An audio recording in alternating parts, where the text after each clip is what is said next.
Hi, Ed. Great to chat with you as always. How's your day going? Hey, good, Zach. How are you? Nice to Go- nice to see you. Good, good. Well, thank you. Hey, we've been doing a lot here at Silent Sector, and so I wanted to talk and record a little bit that we could share about a new program that we developed based on challenges that we're seeing in the industry that are just prevalent out there. But before we talk about the program and what it is, let's talk a little bit about those organizations that are a little bit more mature in their security programs, but still seem to have struggles. I think about the companies that maybe are mid-market or larger enterprise.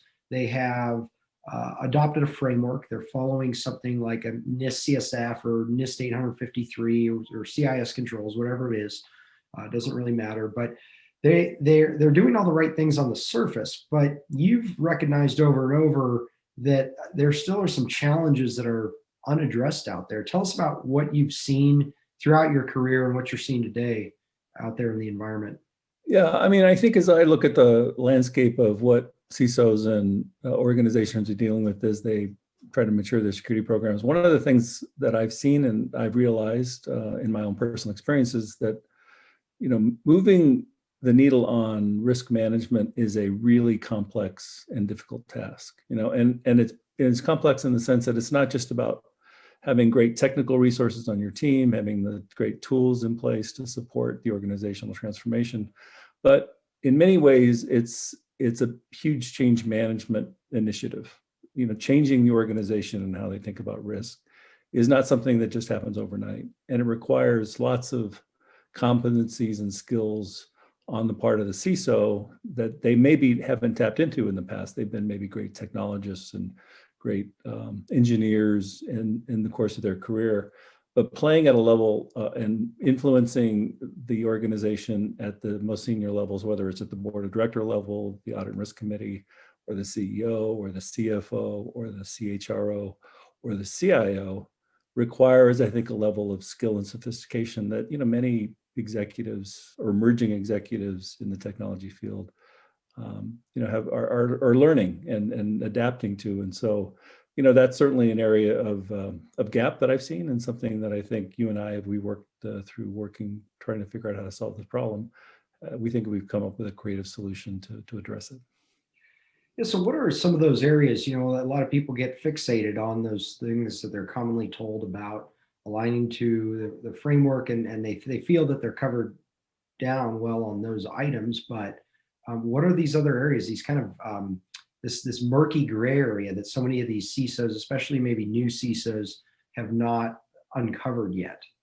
What are those skill sets or things that they need to have in place to really mature the organization? Well, the thing that I've seen, and I've seen this both in big organizations that I've worked at and small organizations and mid-sized organizations that I've served and supported, it comes down to basic communication and trying to translate what the cyber risk professional understands to be true in the language of the business, right? Making sure that they're listening carefully to the business objectives of the organization, and then understanding that, and then translating the security controls that need to be put in place in the language that the business can understand, whether it's the CHRO or the CFO or the CIO. In many cases, the CIO, there's some translation that needs to happen for that person as well. And so, it's just simple, basic blocking and tackling as it relates to communication.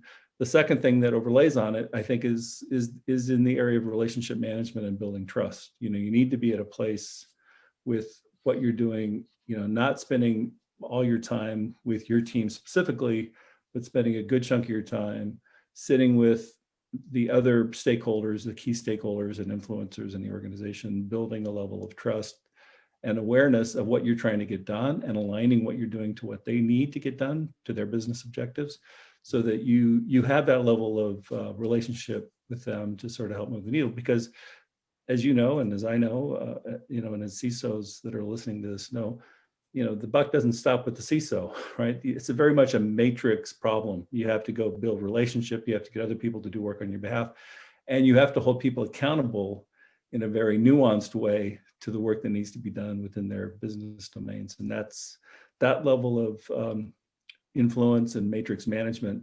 requires, I think, skills that many CISOs they have the ability to do it, and sort of just giving them insights, I think, is critical to their success.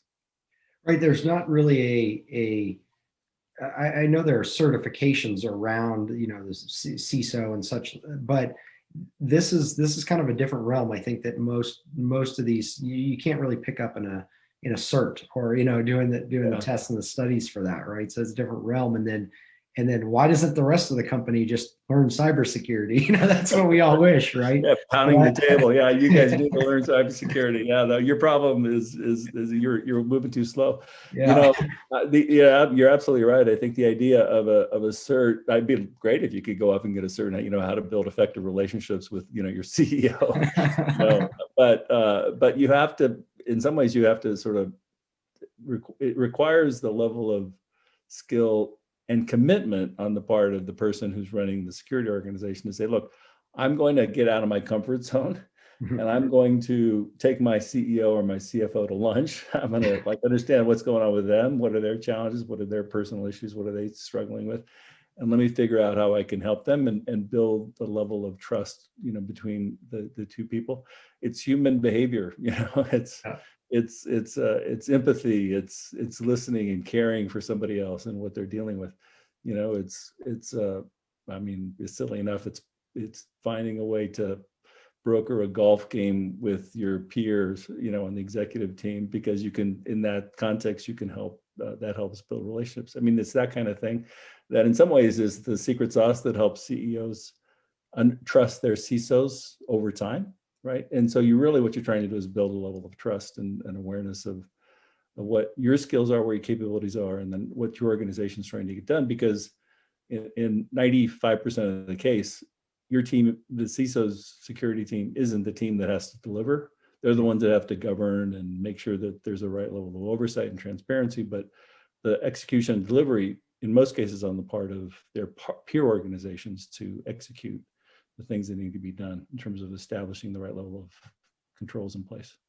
Yeah, it's fascinating too, because what I see, I'm sure you've seen over and over, is that a lot of times the biggest risk to the company's cyber risk management program is not from the external threat actors. It's from within. It's budget cuts. It's just lack of understanding, putting it on these projects on the back burner that the CISO or other security leaders are pushing, and they're just not able to get through. And so it's amazing how in our industry, cybersecurity professionals, of course, study and focus on all the so-called, maybe you'd call them hard skills, right, of security and technology. But some of these things could be boiled down to maybe soft skills, and an understanding of that are very, very misunderstood. So I think what we've come up with is good, because it creates a framework, something to follow, right, and more practical method of creating that cohesion with the organization. What are some of the benefits that you see from an organization going from maybe, they have their ducks in a row from the outside perspective, but they're lacking this team cohesion, they're lacking visibility across the organization, they're lacking metrics to measure the security program and the successes along the way, and really show the value of that program throughout the organization. Once they go from that stage into the next level of maturity, where all these things start to come together, what do they experience? What is life like? How does it change for the CISO and the rest of the organization, for that matter? Yeah, I think, it starts with, as you said, getting alignment on what are the top risks to the enterprise, right? Mm-hmm. And making sure that there's clear line of sight to what that is, and organizations that you are using the NIST CSF framework and other things to get that alignment, I think is the first critical step. And then establishing the appropriate operational metrics, transparency with risk governance, risk management forums, whether it's part of the IT steering committee function that when you bring cybersecurity as a topic in that context, or establishing its own unique risk management forum with the right level of executive support that gets transparency of progress to the board. Those are key foundational things. But I think the most important thing that benefits the CISO is that you have this level of transparency, that there should be no surprises. And in fact, what should happen is the business should be coming to the CISO, ideally, and if they were doing their job, in a way that was most effective to help the CISO respond to maybe what the CEO is seeing in terms of the things that are happening in the industry.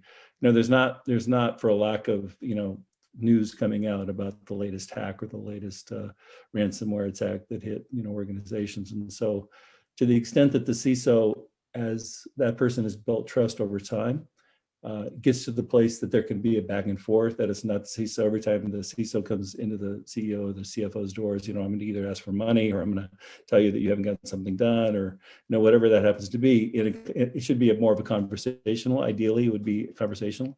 And I think the goal that I would see is, what I see in various things that I've read and in various people that I've known in the industry, I think the CISO is just trying to survive, not get fired.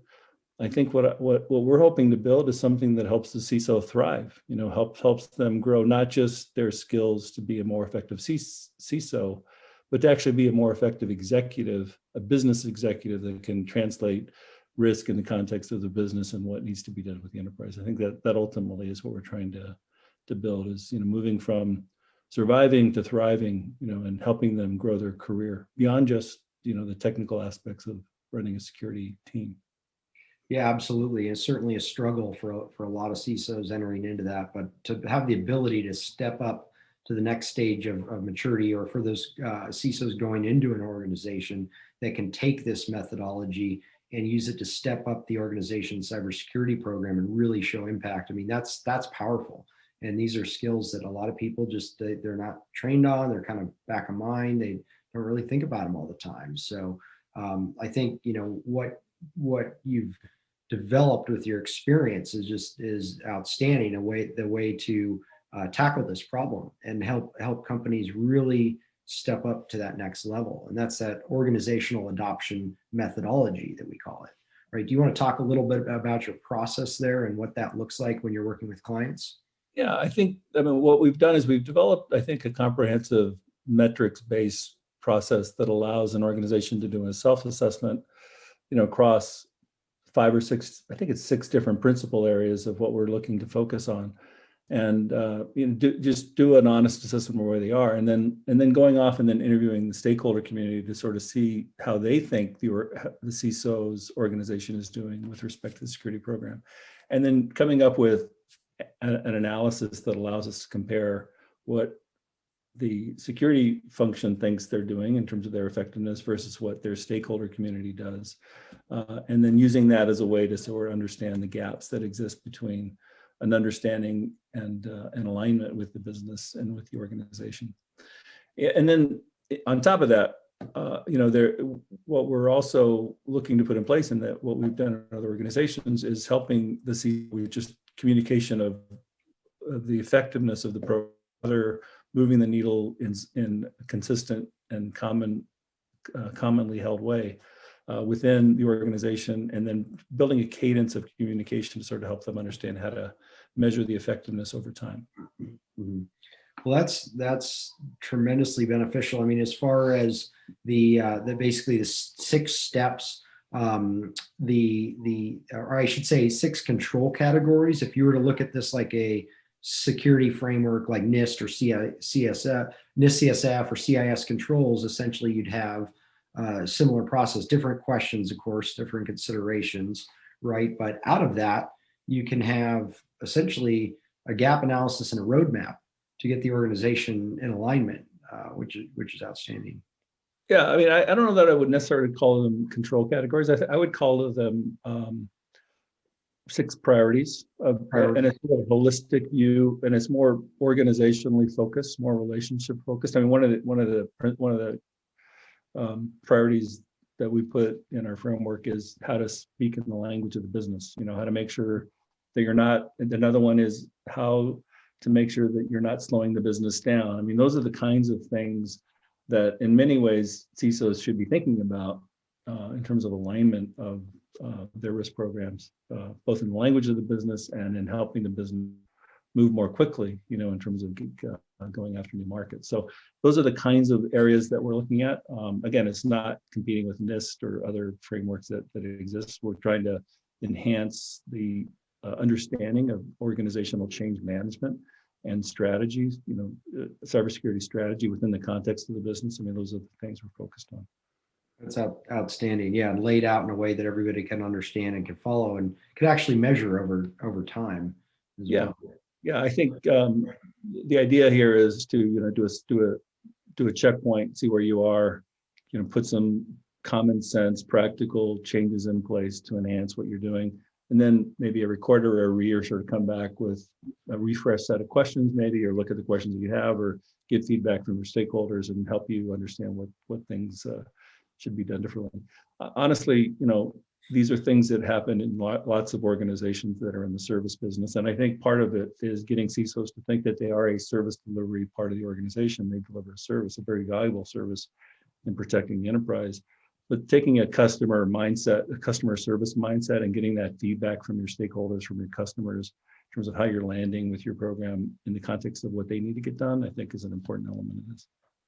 Makes perfect sense. Well, I think we should do some more conversation, future videos over the 6 different principles behind this, right? And what makes those up and why they're important to the organization. But this has been outstanding. I appreciate you taking some time to dive into this. And we're just scratching the surface. There's a lot to talk about here, but I appreciate it. And for those that don't know Silent Sector, check out silentsector.com. Check out our organizational adoption methodology, which is what we're talking about here today, and reach out with any questions. If you're that type of company that has a security program in place and you're really working to take it to the next level and create effectiveness and efficiencies across the entire organization, this is absolutely something to look at. We hadn't seen any solutions for this and ways to solve this problem in the past that were well documented. So we went ahead and did it, and are now helping organizations reach the next level. So anything else you want to leave us with, Ed? Yeah, let me just expand on sort of Silent Sector's role in this space. I think one of the things that I'm excited about with Silent Sector and our mission is that we are basically an organization that serves, right? Many of us have been veterans and served our country. And so what I'm excited about is serving CISOs, helping them get insights into how they can become more effective as leaders, and really helping them grow their organization and getting to the place that they can feel good about thriving in their careers. So that's really what, for me, this is what this is about. Great. Well, we are absolutely glad to have you on the team and be working with you. And this is exciting stuff, because I think it's something that's well needed in the industry and not talked about enough. So thanks for watching. Reach out with any questions. Love to know your comments, and check out silentsector.com to get contact information and such if you want to get in touch. Thank you.